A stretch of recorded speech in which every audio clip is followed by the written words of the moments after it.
in no particular order, but I'm hoping Mary is with us. It's my delight and pleasure to introduce Mary Cloake.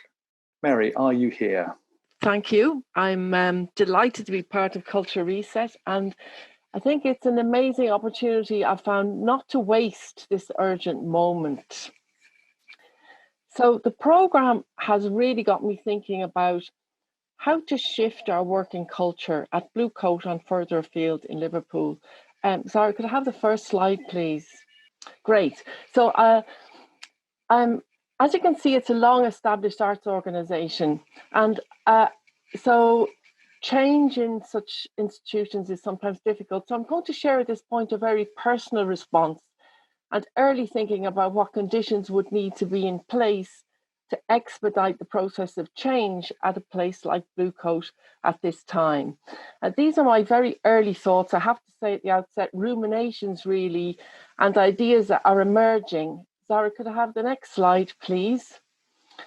And anyone who's familiar with the story of Superman knows that the humble and bespectacled Clark Kent enters the phone box or another tight spot or cupboard, and it's Superman that comes out. Well, I'm considering Culture Reset to be the phone box, and I am in there in the midst of changing into my superhero costume. So please forgive the tentative and sometimes exploratory nature of these remarks I'm going to make. So, like Claire and David both, my early impressions from Culture Reset and the wonderful cohort that I was lucky to be part of with Judith's first cohort of people was I was really taken aback by the widely held consensus about the need for change, and even about the consensus of what that change needs to be.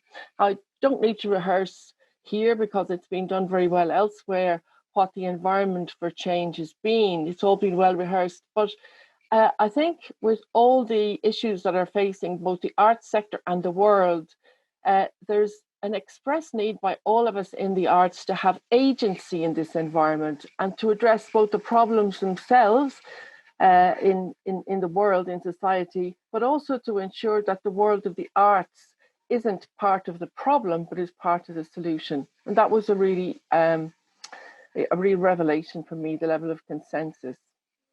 Also, broadly defined, I was surprised that there was a clear consensus about what change exactly is needed.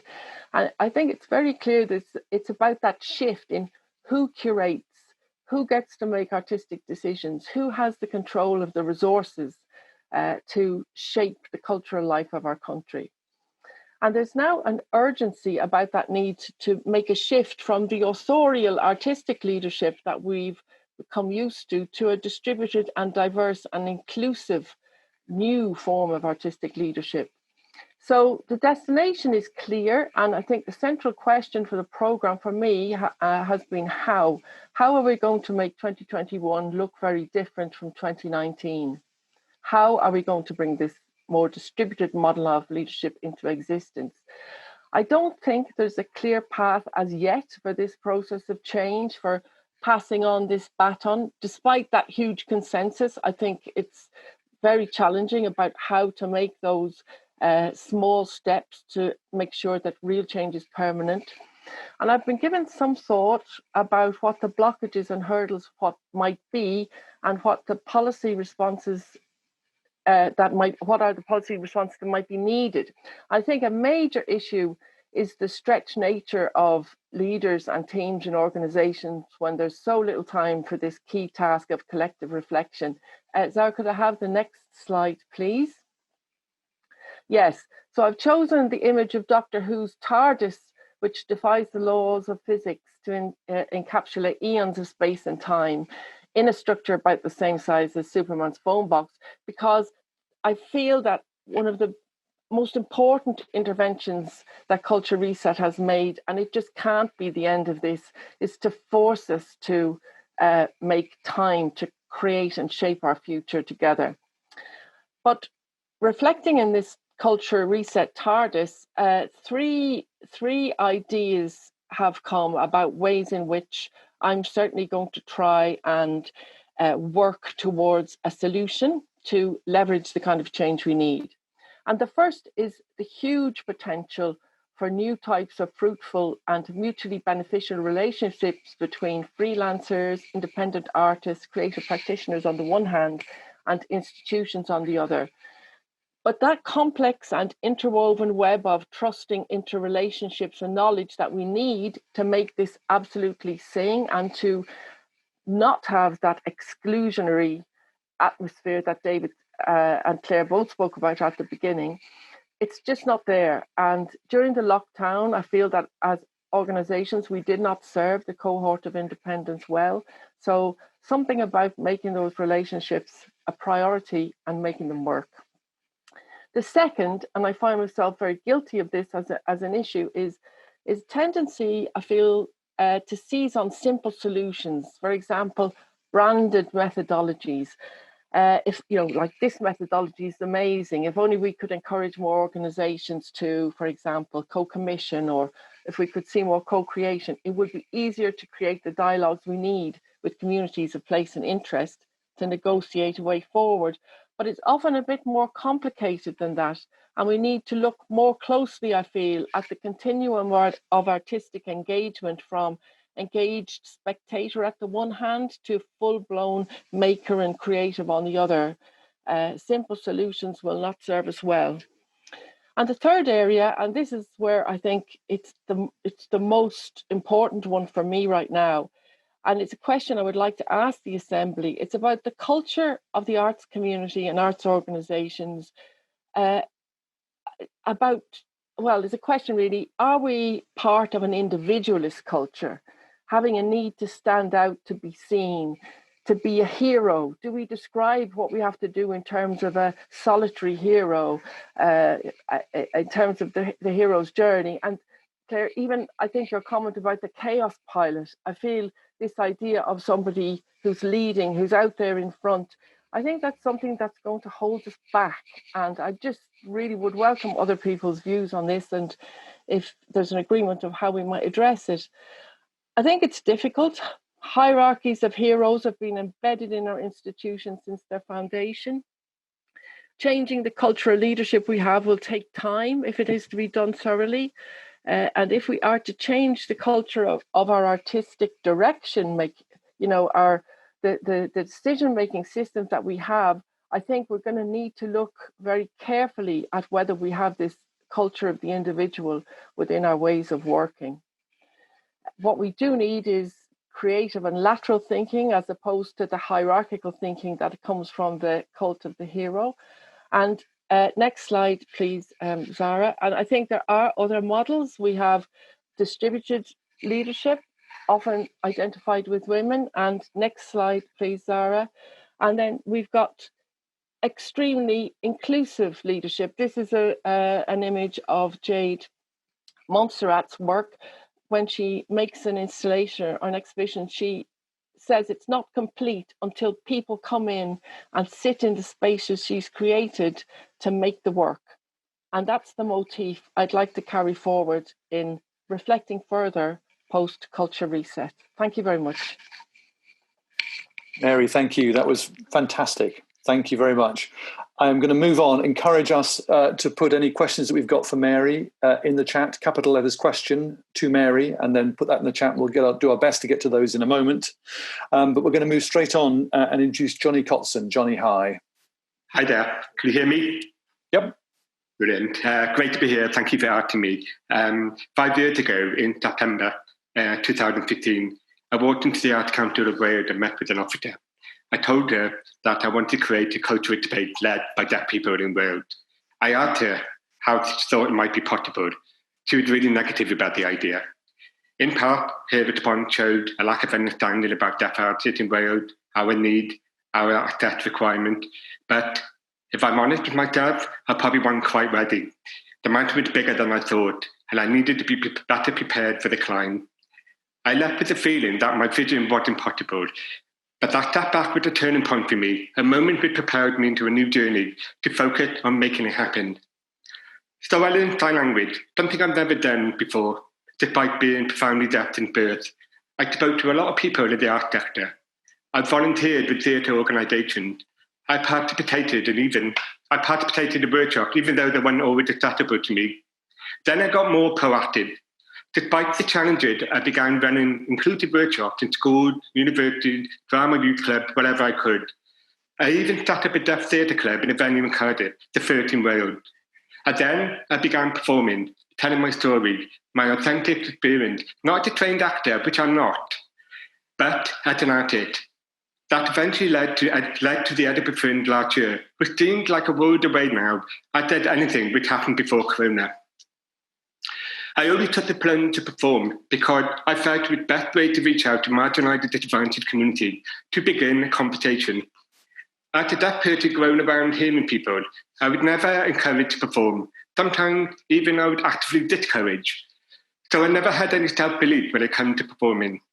Whether it be through performing or now consulting, I'm finding outlets to share my story in a way that resonates with people, in a way that it can inspire others, especially marginalised people, deaf people, people who feel very isolated. I've been doing speaking events. I know stage fright is a big thing for everyone, but imagine for a moment how it might be for someone who's very conscious that they sound different, alien, even to those who've never talked to a deaf person before. The lesson, at least for me there, had been adapt, find alternative ways to operate in new realities of closure, lockdown, social distancing. The question I posed with you a few weeks ago would almost to see the exact same one that I raised the Arts Council of Wales in 2015. It's a burning question. It's a question that burned inside me for years. I've long felt strongly that deaf people could play a greater leadership role in the art world, in art projects, and this could offer huge benefit to the community at large. The question in my mind, never whether this was a worthwhile pursuit, but it's only how to realise it. One possible concept which I developed through my experience with the culture research this summer is for a deaf-led cafe. I often wondered whether there should be a cafe that's deaf-led in Wales, and what that might look like. The cafe is not a cafe for deaf people. It's not a cold canteen in a charity association. It's welcoming, it's attractive, it's accessible to the community. It's a fun place to hang out. And because all the staff are deaf, it's also a place to learn. These coffee houses have taken off in recent years. They expose hearing people to deaf culture, and for the first time in their lives, perhaps they learn to say hi or thank you in sign language. That brief memory of what it'd be like to live with a normal sense of auditory perception that creates empathy. So what I dream for is far more than Starbucks for the deaf. It's a cultural bridge. There's an old Welsh proverb which said, "Afo ben bid bond." It means he who should be a leader, be a bridge. Disrupting the social divide between hearing and deaf people is the mission. And making this happen in Wales, the place of my birth, would be my dream come true. The Welsh Government is committed, in principle, to a more equal Wales, a Wales of vibrant culture and opportunity for all. It was among the first, I think, even the very first, to introduce legalisation of well-being. One step towards getting there would to create a cultural hub of the kind that I described, full of cross-community interaction, built with artistic innovation, humming with spirituality. Culture resetting enabled me to transform my dream into a project. Now, with clearer objective in mind, investigating deaf art, creating a forum for artists that include and support deaf artists. I'm better equipped to move ahead, to consider the pros and the cons of different partnerships, venues, and sustainable models for success. This experience has opened up to deeper questions for me, real, personal, and collective identity questions like whether deaf art should be perceived as deaf art, or art by deaf people, or simply art, or whether artists should be commissioned because they're deaf, or because they're artists, or both. I'm not sure if I have all the answers yet, but I think the notion we discussed in this forum of developing a manifesto could play a crucial role in shaping possible answers to these questions. What I'm sure about is that I'm not looking back, not fearing rejection or failure like I once did. I'm looking forward. I have a clarity where I see myself in 5 years from now on, about the value where I want to invest my time in nurturing. On September 11th, 2025, I see myself waking up, drinking a fresh brew of coffee, reading the South Wales Echo, my local newspaper. I stumbled across the headline, Artist commissioned to produce a major piece of work for the Wales Millennium Centre. That artist is a graduate of my creative hub. The artist also happened to be deaf, but that's no longer an essential point to make in the headline. What a great start to the day. I decided to switch my phone off for the day. The third time I've done in a long time, so I could remember. I could do that now and stay calm. I trust my staff for the hub. I want a day of reflection with my family. I think I finally deserve it. It doesn't matter so much what happened on September 11, 2025. What matters is that I can live up to the values of my manifesto, inclusion, bring the social gap to diversity, leveling the playing field, the experience of the otherness, commitment, self-belief. I'd like to end by echoing the sentiment of another deaf artist from this cohort, Ruth Montgomery. Ruth believed passionately about the need to think about the future of deaf leadership, the need to reach out across deaf communities, the dependence of deaf people, which is now closer to my heart than ever since my kids were born, and the overall role of deaf people in theatre, dance, visual arts, and music. We need to be more engaged. We need to be consulted as key players thinking about the arts. There is so much more for us to be recognised as creative and language minority. I hope that my project will play a role achieving this status. This experience with Costa Rica has been an accelerator for me, enabling to release some of the ideas swirling around my head in a way that I now feel comfortable talking about openly with you and others. This is a priceless asset, and I hope this network will be sustained. It means a lot to me, especially in an incredible and difficult, challenging time for the art and the artists, both deaf and non-deaf.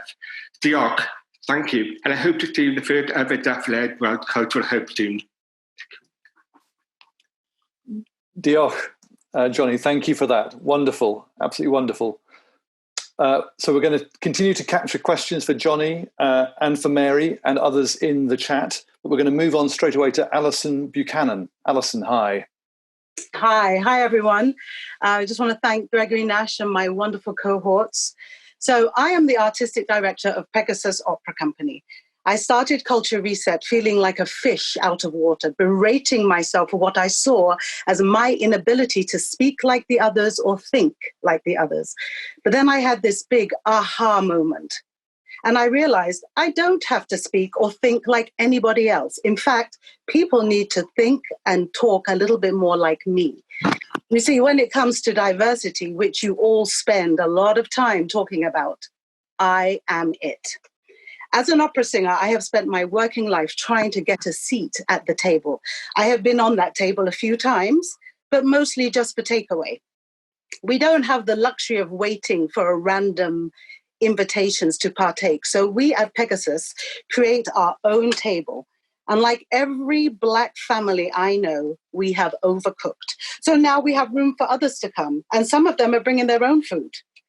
Once I had that realization, I was emboldened and felt empowered, like I had found and put on my superhero cape. For Culture Reset, we were set a task of finding our question. But at Pegasus Opera, we have been actively answering the questions and are about creating tangible change. Here are some of the things that we have been doing since the pandemic. We started a mentorship scheme where Black opera singers of varying levels receive a bursary to be mentored by experienced Black opera professionals. They'll have a session with an agent and a group session with Sir Willard White. They will get vocal coachings, lessons, career advice, and can have candid conversations with their mentor about the business. We have launched a talent development agency where we seek and create job opportunities for Black and Asian singers, where we can help them to hone their skills. We will put on showcases and be a place where other companies can come to source Black singers. We are commissioning our Windrush opera for 2022. Shirley Thompson, OBE, and Winsome Pinnock are currently on board.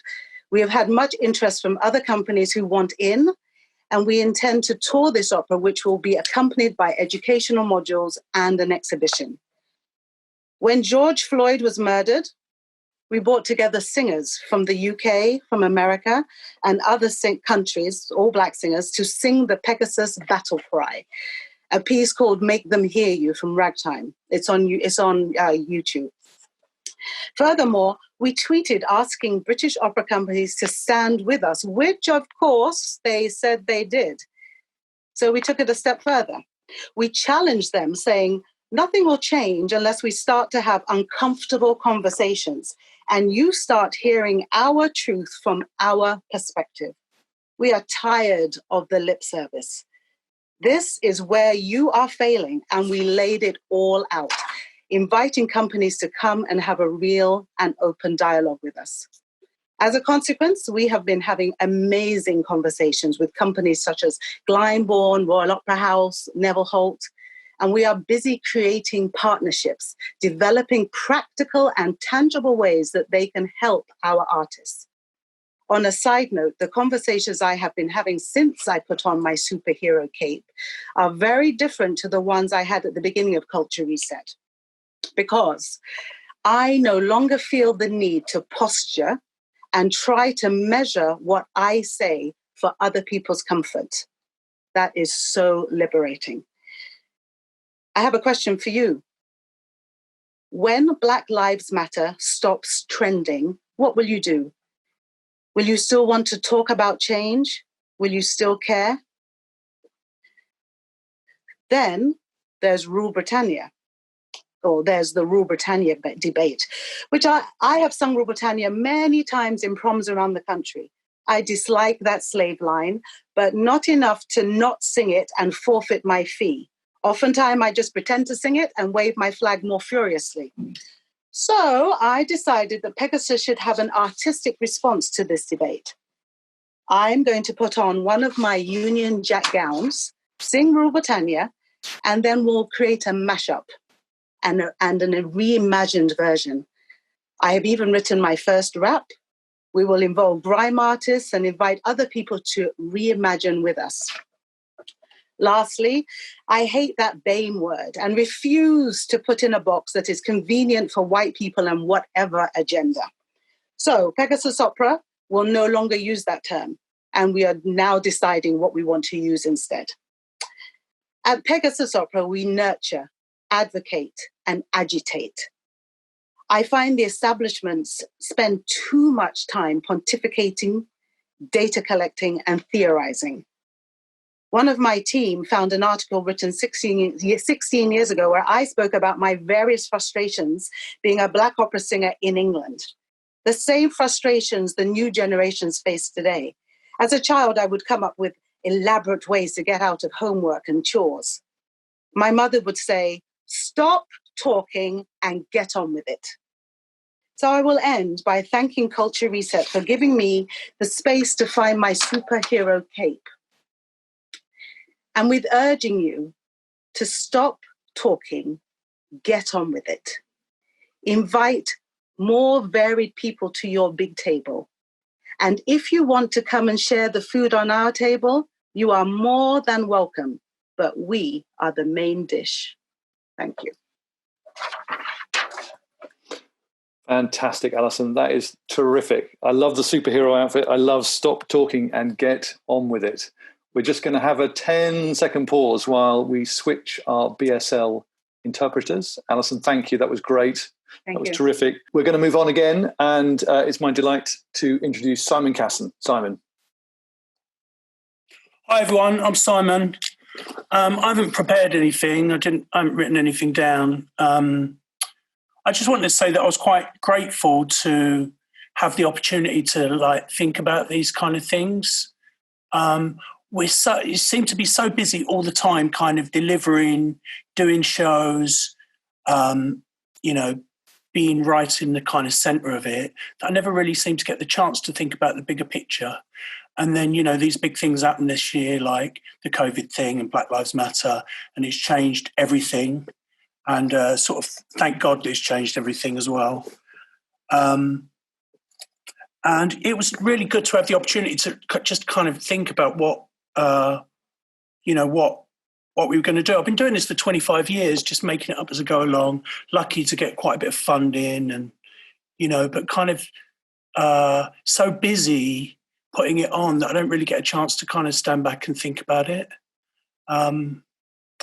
And I feel like I'm in my early 50s now, so I'm about halfway through kind of this thing. But, you know, but I don't just want to give it up, you know, and like I want to use what I've learned over the last kind of 25 years. I've always been obsessed by class and this kind of idea of making the working class theatre. And, you know, I've been bashing away at it for 25 years and haven't managed to do it, to be honest. It was really good to do the workshop stuff because this culture reset thing, because it just gave me an opportunity to just kind of think about what it could be and talk to people about what it could be. And I did get some good ideas about that. So,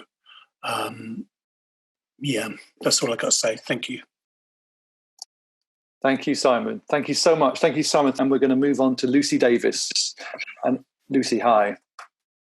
Hello, people. Can you hear me? Alison, that was amazing. Jonny and Mary too. And thank you, David and Claire and everyone who's put Culture Reset together. And thank you to Michelle for such gifted guiding of our group.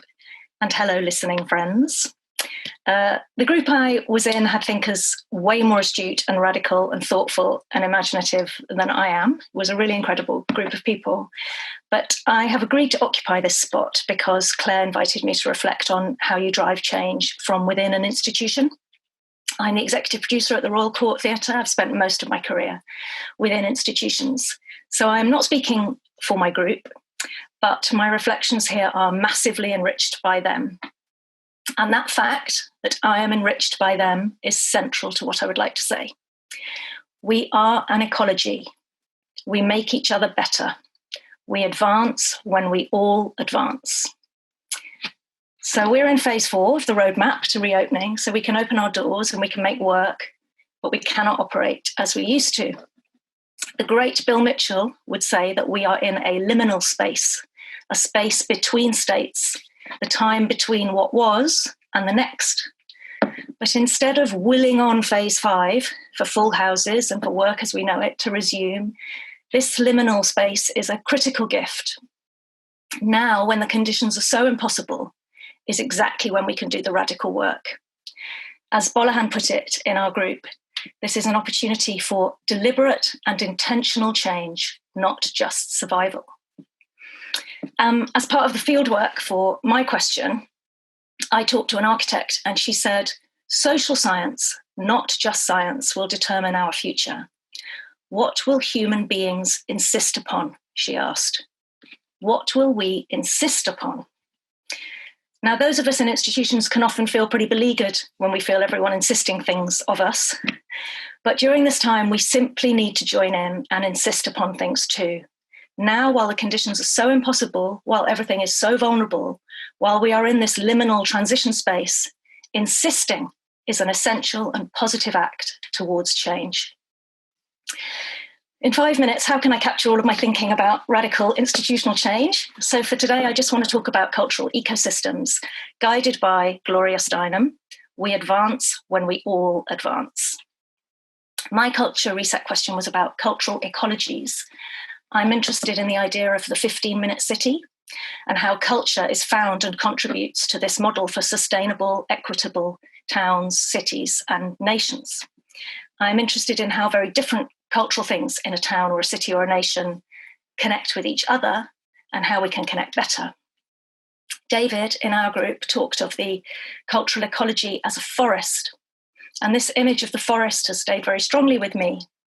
He said, how do we tend to and attend to our ecosystem? In this COVID storm, some trees have fallen and others will fall. How do we tend and attend to death and regrowth with care? As in any storm, the biggest trees are the most vulnerable. So the big institutions were the first to start sending distress signals. Those big trees that swallow up so much resource and get so much light were now able to access the right power sources to fight for their own survival. But on what terms? The smaller companies, the smaller trees, proved to be much more resilient, adaptable, miles ahead, visionary, imaginative, thoughtful. These are the habitats in our ecosystem where exceptional practice, deep cultivation of artists, and genuine social change happens and has continued to happen. And of course, the majority of our forest is artists, and they urgently need an effective and evolving ecology of habitats to survive and thrive. Last night, we had a Zoom with some artists that we would have been working with during this season, speaking specifically to anti-racism work.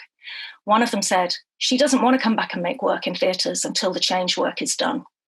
Another said, I don't want to go back and sit in a seat and pretend nothing happened. We have to fix our habitats. We in institutions must spend this liminal time walking in the forest, understanding and valuing the context we sit within and the habitats we must offer, finding the conceptual and organisational relationships between us all, tending and attending. Because this cultural ecology, this forest, is our nation's, all the four nations, common land. Richard Horton, editor of The Lancet, said about COVID, I'm quoting him, the idea of progress will be redefined. Reversal is a permanent possibility. Societies have underestimated the importance of social capital as a counter-cyclical stabiliser. Our ecosystem, our cultural ecosystem, and the social capital it holds is going to be critical as a counter-cyclical stabiliser in the months and years ahead.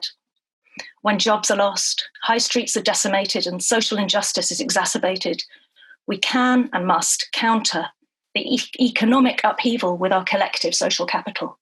We have to function like an interconnected and interdependent forest.